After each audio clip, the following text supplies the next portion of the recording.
Magandang araw po, mga kaibigan. Welcome po sa Kulil TV. Ating pong tunghayan ang aking kwento na pinamagatang Bihag ng Bilyonaryo.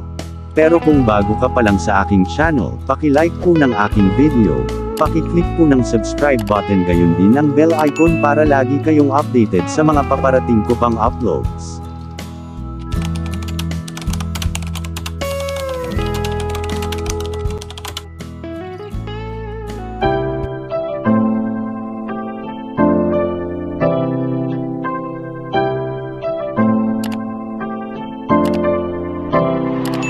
Kulil TV.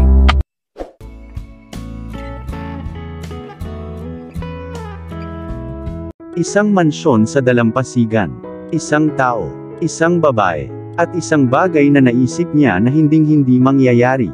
At nagsimula ang lahat sa kung ano ang maaaring sabihin ng ilan ay isang hindi sinasadyang pagkidnap. Bawat kontrabida ay may kwento dahilan ng kanilang mga impulsive acts. At ang kanya, ayon, nabihag na naman ito ang puso niya. Part 1. Ang kanyang maliit na mga daliri sa paa ay nabaluktot sa ilalim ng epekto ng pagkahulog, at ang mga luha ay tumulo sa kanyang mga mata sa sandaling ang kanyang mga tuhod ay konektado sa mabatong terasa ng sikklif. Napahagulgul siya sa sakit habang nabahira ng maliliit na patak ng dugo ang kulay abong bato, at walang sinumang kaluluwa ang tumigil upang tulungan siya. Lalong lumuwa ang mga mata ng maliit na si Lucas habang pinagmamasdan ang camper. Pagkatapos na dumaan sa kanya ang camper, ni walang kumikilala sa kanyang presensya. Alam niyang hindi siya ang pinakakaibig-ibig na bata sa kampo, at napilitan lang siyang sumama sa kanyang ama. Gayunpaman, hiniling niya na may magpakita sa kanya ng kaunting pakikiramay, konting pansin, kahit isang beses sa kanyang buhay. Sumuko na, sinubukan niyang tumayo nang nanginginig pa ang mga tuhod, ngunit nagulat siya nang maramdaman niya ang malamig na kamay na humawak sa kaliwang braso niya. Nanlaki ang kanyang mga mata sa gulat, at pasasalamat nang lumingon siya para salubungin ang mga mata ng taong umamin na siya nga ay nag-e-exist. Kapag ginawa niya, ang napakalawak na kagandahan ay higit pa sa kanyang maliit na 9 na taong gulang na isip. Ang buhay at liwanag na pinanghahawakan nila ay lubos na kaibahan sa kanyang naramdaman. Umiti ito ng matamis sa kanya, hinikayat siyang tumayo ng tuwid. Kumurap siya ng ilang beses, ni minsan ay hindi naalis ang tingin niya sa kahangahangang kayumangging kulay. Saglit na dumako ang mga mata niya sa tuhod niya, habang ang ngiti nito ay agad na napalitan ng pagkasimangot. Nadurog ang puso ni Lucas sa kawalan ng kanyang magandang ngiti. Ngunit hindi nagtagal nang marinig niya ang boses nito. "Ayos ka lang ba? Paano ka nahulog?" Tanong niya, ang kanyang boses ay malambot at sweet gaya ng sinumang 8 taong gulang, ngunit may nagawa ito sa kanya. Ilang sandali pa bago siya nakasagot matapos makabawi sa gulat nang marinig itong magsalita. I'm okay." Maliit ang boses nito, pero narinig niya ito ng malinaw. Mabilis siyang natuwa sa accent nito, napagtanto na hindi talaga siya taga doon. "Saan ka nagmula?" Tanong niya habang nakayuko sa harapan niya, bahagyang itinaas ang shorts nito para mas makita niya ang tuhod nito. "I'm from Negros Occidental," sagot niya, bahagyang napangiwi ng idaan niya ang hintuturo niya sa base ng sugat. Bigla siyang huminto, nagulat siya at halos mamatay na siya nang akala niya ay tinakot siya nito. Gayunpaman, napawi ang pagdududa niya nang ngumiti ito sa kanya ng mas malawak. "Sabihin mo ulit," utos niya. "Ano?" "Sabihin mo ulit," ulit niya, sa pagkakataong ito ay lalong kumikinang ang mga mata. Sa kauna-unahang pagkakataon sa Forever, naramdaman ni Lucas ang pag-angat ng kanyang mga labi sa isang ngiti. "Negros Occidental." Pumayag siya, mahal ang paraan ng pagsigaw niya rito. Hindi niya maintindihan ang pananabik nito, ngunit gusto niyang panatilihin itong buhay. Hindi na niya namalayan nang kunin nito ang bote ng tubig sa backpack niya para hugasan ang dumi sa tuhod niya, masyado na siyang namuhunan sa kanya. "Alam kong bawal tayong magsabi ng mga bagay na ganito." She subconsciously na tumingin sa kanyang paligid na parang sinusuri upang makita kung may tao sa paligid, bilang ang kanyang boses ay nahulog sa bilang malakas na bulong, pero medyo sexy yun. Pareho silang namula sa sinabi niya, bago sila napahagik-gik ng mga bata. Alam niyang papagalitan siya ng kanyang mommy kung narinig niya ang sinabi niya, ngunit matagal nang naghintay si Tali na gamitin ang salita pagkatapos na malaman kung ano talaga ang ibig sabihin nito, at talagang inilarawan ng estranghero na ito ang salita sa kanyang isipan. Ayan ka na, pagmamalaki niya habang bumangon mula sa kanyang pagkakayuko, at ang mga mata nito ay dumako sa kanyang tuhod, kung saan nakita niyang ibinalot nito ang kanyang malaking laso na nakahawak sa isa sa kanyang mga kulot na pigtail sa paligid ng sugat bilang isang pamalit na bendahe. Lumaki ang ngiti niya, mas gumaan ang pakiramdam niya. Hindi siya naniniwala na ito ay may kinalaman sa sugat na pinamamahalaan, ngunit ang masarap na pakiramdam ng inaalagaan. Dapat kontrolin niyan ang pagdurugo hanggang makabalik tayo sa kampo sa tamang tagapag-alaga. Kaya mo bang maglakad? Siya ay tumango ng may takot na may matingkad na ngiti sa kanyang mukha. Kaya ko. Salamat. Tali, pagtatapos niya para sa kanya, ipinakilala ang sarili sa proseso. Talita Suarez, iniunat niya ang kanyang kamay habang kinuha niya ito, na agad na minahal kung gaano kaliit at lambot ang naramdaman ng mga ito laban sa kanya. Lucas Gutierrez. Sabihin mo ulit, pang-aasar niya kaya nagtawanan silang dalawa. Nahulog siya sa linya ng kanyang mga hakbang pagkatapos ng kanilang pagtawa, at bigla siyang nakaramdam ng pagkabalisa ngayong sa wakas ay nagkaroon na siya ng isang kaibigan at isang maganda, mabait sa gayon. Kaya si Lucas, simula niya, at nagustuhan niya ang paraan ng pagsasabi nito sa kanyang pangalan, ano ang nagdadala sa iyo sa Batangas? At sa kampo din.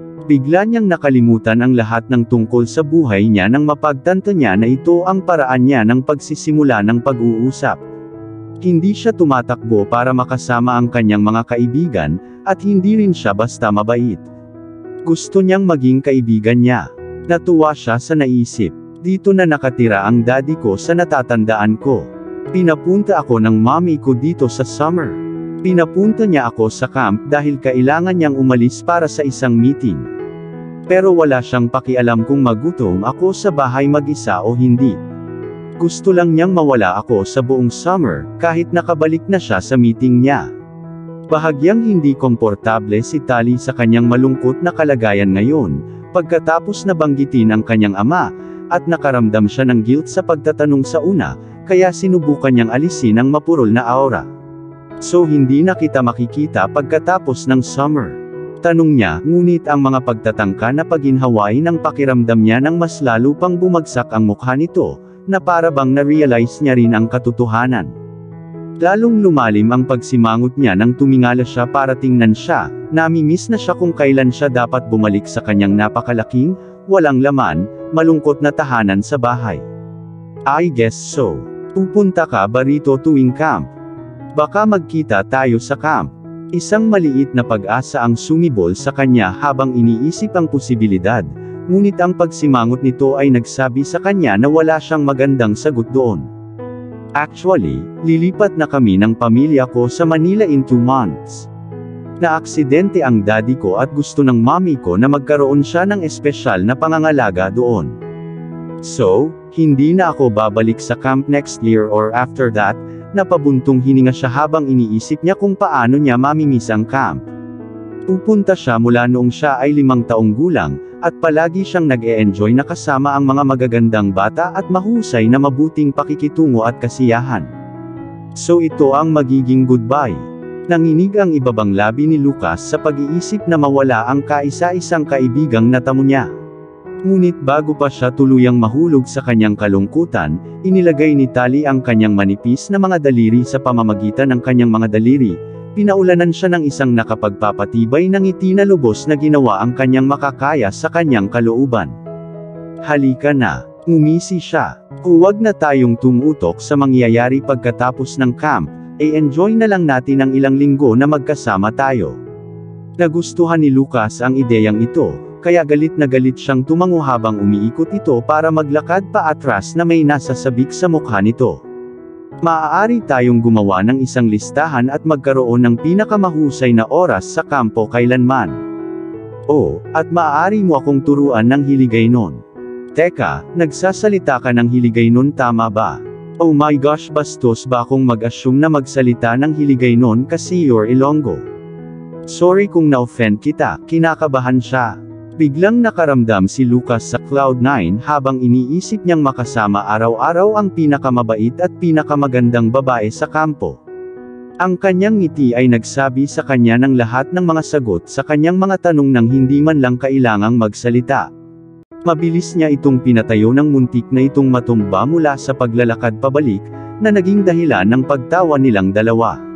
Sa tingin ko ako ang magiging pinakamatalik na kaibigan ni Lucas Gutierrez. Natawa siya sa kakaibang tunog na sinusubukan niyang banggitin ang pangalan nito gaya ng pagkakasabi nito, ngunit naisip niyang perpekto ang pagkakasabi nito. Sumasang-ayon ako, Talita.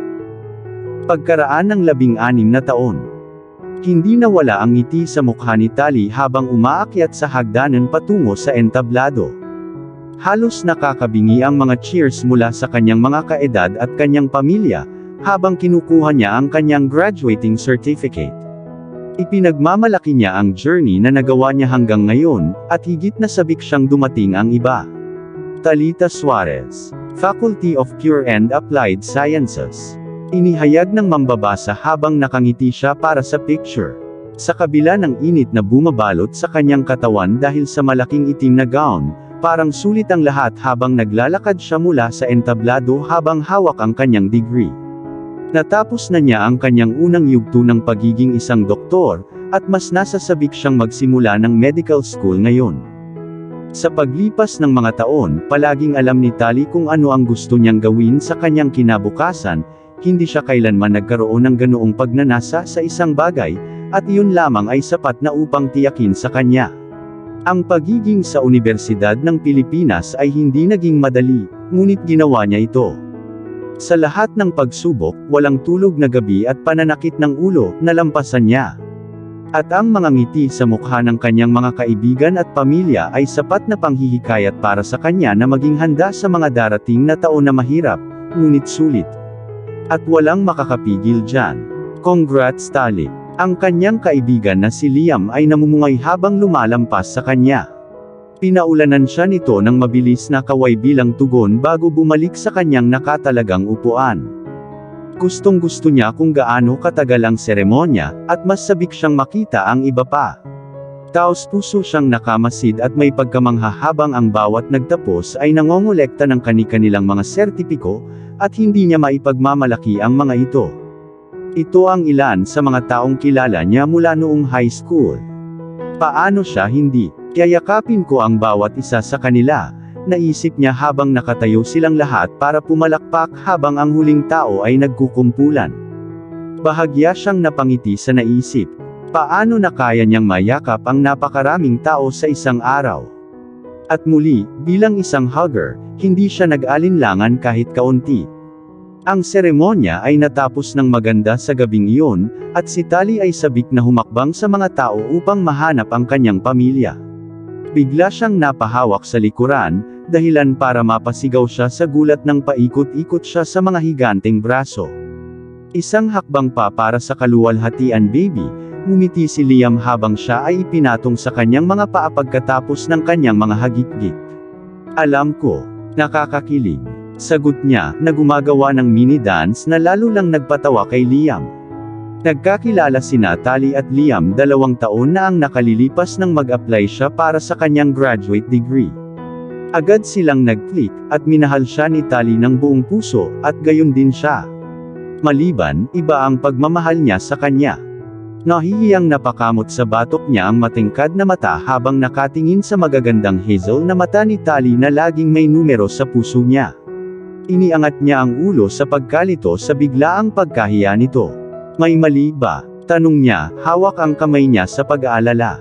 Gayunpaman, hindi iyon nakakatulong sa kanyang kaba. Naisip ko lang na baka mamaya pwede na tayo. Pigil ang iniisip ni Liam. Mabilis na naputol si Tali, ngunit ginawa ito ng kasing tamis ng paghingi ng tawad sa kanyang mga mata at halata sa kanyang tono. Nakita ko lang ang aking pamilya. Ayokong mawala ulit sila sa crowd. Tatawagan kita mamaya, okay ba? Hindi na siya naghintay ng reply. Mabilis lang niyang hinaplos ang pisngi nito bago siya sumugod patungo sa pamilya nito, Unang nakita ng kanyang ina ang ulo ng tumatalbog na kulot ng kanyang anak habang tumatakbo patungo sa kanila. Ang kanyang ina ay iginiit sa maraming pagkakataon na dapat ayusin ni Tali ang kanyang buhok para sa seremonya, ngunit sinabi ni Tali na gusto niyang manatili ito sa natural na marangyang kulot nito. Siya ay palaging isang tiwala na babae sa kanyang hitsura at katawan. Hindi rin siya nahiya dito, na nag-post sa social media ng anumang pagkakataon na nakuha niya, na nagpapakita ng kanyang curvy figure at nakakaakit na kagandahan. Mama, graduate na ako. Again. Natatawa siyang sumisid sa mama niya sa tuwa. Namilog ang kanyang mga mata sa wagas na kaligayahan para sa napakagandang babae na kanyang pinalaki. I know baby. I am so proud. Iyon lang ang gusto ko. Pumalakpak ang puso ni Tali sa ika-100 beses sa isang araw. Ang kanyang ina ay palaging may mataas na inaasahan sa kanya, pagpapalaki sa kanya sa isang mahigpit na paraan, ngunit hindi siya masyadong kinupkop. Tiniyak niya na si Tali ay may ambisyon at pagmamaneho, na walang iba kundi ang tagumpay. Minsan, kapag ang lahat ng kanyang mga kaibigan ay papunta sa mga party, naglalasing at pagiging wild na teenagers, si Tali ay palaging nagagalit sa kanyang ina dahil sa pagbabawal sa kanya. Kaya't noong siya ay naging 18, 6 na taon na ang nakararaan, at sa wakas ay nagkaroon ng pagkakataong maging malaya, tumalon siya sa kanyang bagong kalayaan sa hustong gulang. Siya ay may bahagi sa kanyang pagiging malaya, bata at ligaw, ngunit sa huli, natagpuan niya ang kanyang daan pauwi. Alam niyang hindi iyon ang taong siya. Nakita siya ng ilang tao bilang stock up, at hype, ngunit hindi niya ito pinansin. Wala rin siyang pakialam sa kawalan niya ng mga kaibigan. Nahanap niya ang company kung saan siya masaya at nananatili doon. At masaya siya. Ipinagmamalaki nito ang kanyang ina, at iyon lang ang mahalaga. Paano yung yakap ko? Pinagmasdan ni Tali ang kanyang nakababatang kapatid na si Amy bago niyakap din siya. Si Amy lang ang kaibigang kailangan ni Tali, kasama si Liam. Kahit na 7 taong mas matanda sa kanya si Tali, maganda ang koneksyon nila. Itatampok pa ni Amy si Tali sa ilan sa kanyang mga video sa YouTube, paggawa ng mga nakakabaliw na hamon at pagiging manika niya para sa kanyang buhok at mga makeup na tutorials. Masaya silang grupo, at masaya si Tali na nagkaroon siya ng ganoong tao sa kanyang buhay. Masaya ako para sa iyo Ate Tali. Isa kang role model, bulong ni Amy sa balikat. I try to be, natatawang sabi ni Tali habang humiwalay sila para mag-selfie. Sa pagkakaroon nilang dalawa ng malaking presensya sa social media, na may 20k followers si Amy at 15k si Tali, sa loob ng ilang segundo ng pag-post ni Amy ng larawan, patuloy na dumaloy ang daan-daang likes at komento, na nagpapahayag ng pagmamahal at pagbati. Kukuha ako ng tubig. Gusto mo? Tanong ni Amy sabay tawa sa isang comment. Oo. Room temperature please. Okay. Sinamantala ni Tali ang pagkakataong suriin ang kanyang sariling social media. Natuwa siya sa daan-daang pagbati at pagbati na bumalot sa notification panel niya.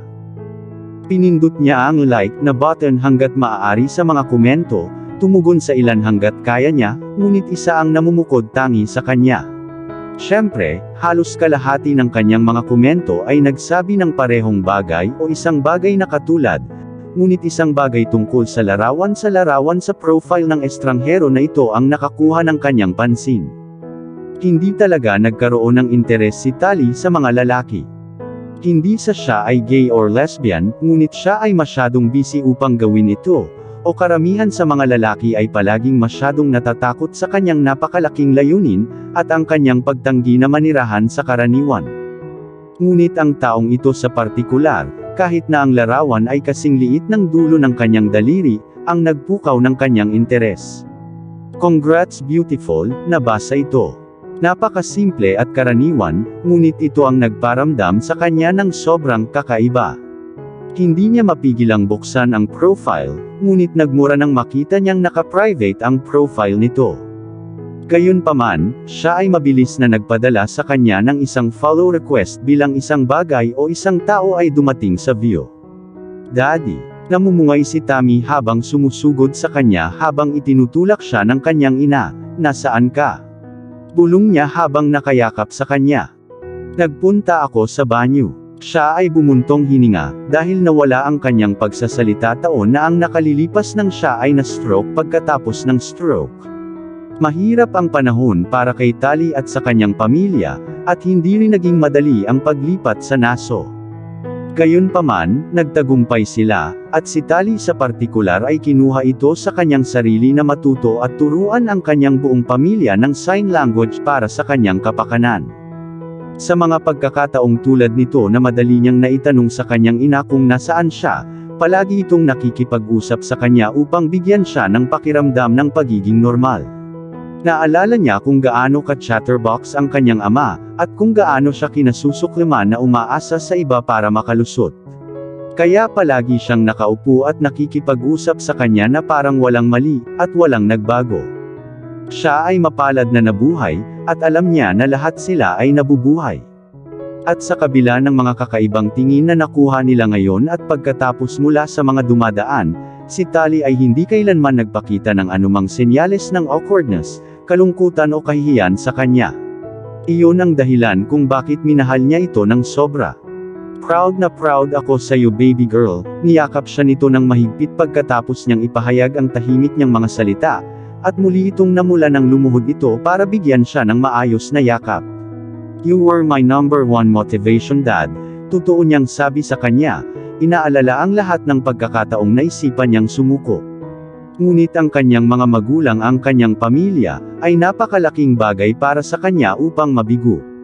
Maaari tayong magtungo sa magandang lugar at kumuha ng ilang picture ng pamilya ngayon, mungkahi ni Tali nang bumalik si Amy dala ang kanilang tubig. After that, lalabas ako kasama si Liam. Iyon ang gusto niyang itanong sa akin. Napakunot ang noo ni Tali nang maalala kung paano niya ito pinutol bigla. Iyon ay hindi katulad niya, ngunit gumawa siya ng isang tala sa isip upang tawagan siya sa sandaling umalis siya sa ingay. Ang kanyang ina ay sadyang ngumiti sa kanya, at gayon din ang kanyang ama, at iniiwasan ni Tali ang pakikipag-eye contact sa anumang paraan. Ano? Napaungol siya ng sobra na. Wala lang, mabilis na depensa ng kanyang ina. Ngunit ang mga bagay ba ay nagiging? No mommy, mabilis na sagot ni Tali na alam na niya ang itatanong niya. Magkaibigan lang kami ni Liam. Wala na. Alam ni Tali na talagang gusto ng kanyang mga magulang si Liam, at sino ang hindi. Siya ay sweet, mabait, matalino at tiyak na gwapo at fit, at ang kulay ng balat nito ay medyo mas takot kaysa sa kanya, na nagpapalabas ng kanyang mga amber na mata sa isang pinaka-nakakamangha na paraan. Hindi siya nagkaroon ng damdamin para sa kanya, ni hindi siya naggalugad upang makita kung siya nga. Ito ay medyo nakakagulat sa una, dahil ang kanyang ina ay hindi kailanman inaprubahan ng sinumang kinaiinteresan ni Tali, ngunit nagustuhan niya ang isang lalaking hindi nagustuhan ni Tali. Ang kanyang mga magulang ay mukhang hindi kumbinsido, ngunit hindi sila nagkaroon ng pagkakataon na pahabain ang pagtatalo, dahil hinawakan ni Tali ang kanyang nakababatang kapatid na babae at tumakbo palabas. Kailan niya mahahanap ang isa? Wala siyang clue, pero pakiramdam niya ay hindi madaling ipakilala siya sa kanyang pamilya. Kaya kung sino man ang mas mabuting maghintay ng ilang taon, dahil hindi pa siya handa sa ganoong uri ng awkward na sitwasyon. At dito na po, nagtatapos ang part 1 ng ating kwento. Sabay-sabay po natin abangan ang susunod na kabanata. Paki-support rin po ng mga kwentong pag-ibig ni Dion Channel TV at Deborah Stories, ang aming munting channel. Maraming salamat po. God bless and stay safe.